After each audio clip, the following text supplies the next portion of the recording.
Coke soda, then it leads on to ice cream.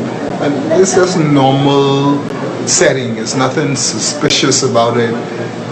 This guy seemed to be okay on the side of me. He don't seem to be a person who want to hurt me or who's out to get me.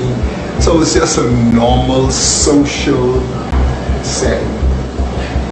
So you were with them for a period of time before you killed them? Sure. So they trusted you? Yeah, well, sure, I guess so. At the point when they recognized that they were in danger, what were their reaction to you?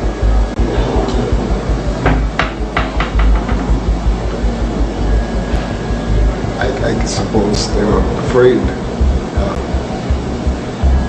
How did that affect you? Well, at the time I had to do what I had to do. It was like no turning back. You get to a point where there's no turning back. It was just something that came on you. How did you kill each of them?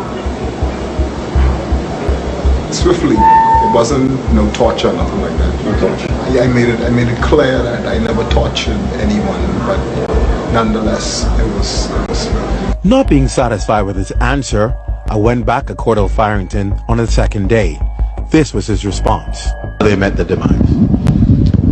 You speaking about it as far as how did they die? Yeah.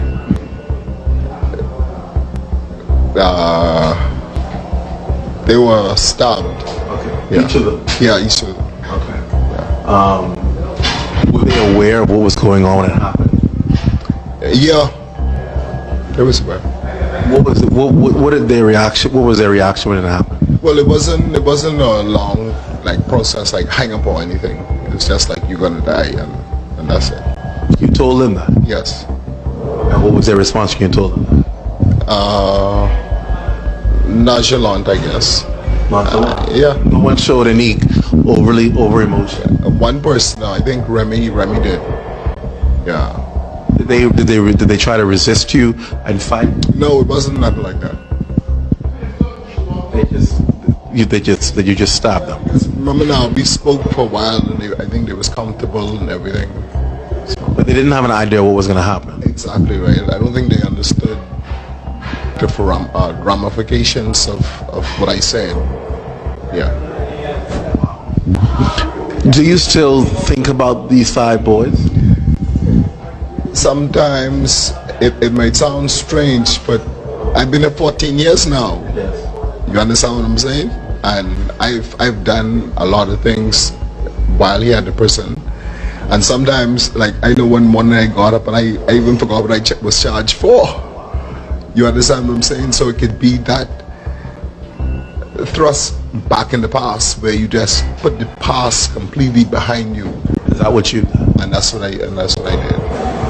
At one point in time, I'm not sure if it was evidence or it was just rumors, saying that portions of them you would have eaten.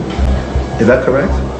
There are a lot of stories and myths about this whole thing, and I always say, why don't you come and hear it from the horse's mouth? Tell us. I've never eaten human flesh in my entire life. Let me just make that clear to everybody. I have never thought about eating human flesh. Cannibalism. So that's not true. Evidently. You sit here today, years later. Any regrets? Yeah, sure. Gotta be regrets. What do you say to the families? This is your camera right here. What do you say to those families? They're seeing you and hearing you talk for the first time. Yeah, I don't know. I remember the last appearance in court, in Supreme Court before John Isaacs, when we were dealing with the 4 boys in particular. I don't know if all of the family members were there, but if they would remember, I turned to them, I turned around to them, and I told them that I was sorry. And you mean that? Yes, of course. Do you believe you're changed, you're rehabilitated?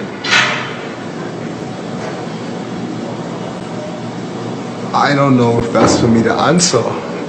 I don't know if I'm the right person. I don't want to sound Cliches. no, I don't want to sound caught up in myself, more or less. But I don't know if that is for me to say.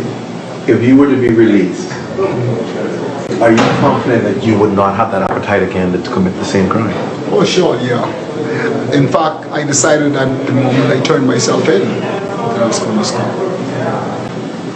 So it's not like I become a zombie where I'm being controlled by some other outside element and I can't control myself or my hands or my feet. There were choices I made. I decided not to do it again when I turned myself in. What do you say to the people of Grand Bahama? In briefest summary, first of all, I'd like to say that I knew that what I did was wrong, and I'm so sorry for what I did. And I ask that you all will find in your hearts to forgive me and to allow me to move on and to rehabilitate myself and to be whole again.